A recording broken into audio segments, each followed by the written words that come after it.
C'est au plus grand salon international de défense et de sécurité terrestre, mais aussi aéroterrestre, que Thales a décidé pour la première fois de présenter ses technologies 4G LTE.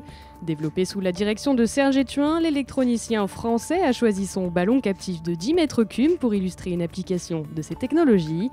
Isabelle Bucaille, chef de projet, nous en dit un peu plus. Sur ce ballon, on a un modem 4G LTE qui est connecté à une caméra et on reçoit en temps réel le flux vidéo de cette caméra sur une station de base tactique qui se trouve au sol. Donc avec les ballons captifs, on a deux types de missions possibles.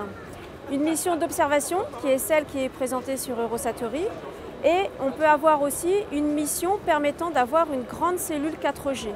En mettant sur ce type de plateforme une station de base miniaturisée 4G, on peut avoir une très grande couverture et offrir des réseaux large bande grâce à cette solution. 2 personnes suffisent à déployer le ballon captif en une dizaine de minutes pour monter jusqu'à 300 mètres de hauteur selon les besoins et peut être utilisé pour différentes missions, aussi bien civiles que militaires. Comme type d'application, donc en cas de catastrophe naturelle, c'est pour un emploi de sécurité civile, mais bien sûr pour des applications militaires, lorsque par exemple on veut déployer un réseau large bande, on peut, grâce à cette technique miniaturisée et tactique, mettre en tête de mât ou sur des plateformes aériennes une station 4G miniaturisée et offrir un réseau 4G autonome qui peut être utilisé par les forces armées.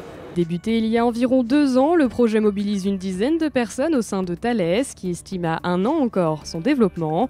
La plus grande difficulté pour le groupe restant, la conception de la charge utile. Il y a toujours des développements qui sont en cours, notamment pour faire la grande cellule 4G, parce qu'on a en fait des contraintes de poids sur l'emport possible sur cette plateforme, des contraintes de consommation énergétique.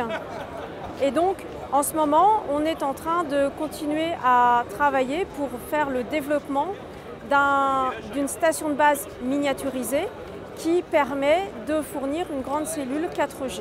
Nous fournissons des produits radio et c'est surtout la conception de la charge utile, donc qui doit avoir un faible poids, pouvoir avoir une durée de plusieurs heures et avoir donc des batteries performantes.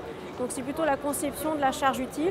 Et en même temps, pour un emploi tactique, c'est prendre en compte toute la logistique qui est nécessaire pour pouvoir avoir le déploiement de ce ballon. Aujourd'hui, le projet est donc toujours en cours de développement et son coût tenu secret.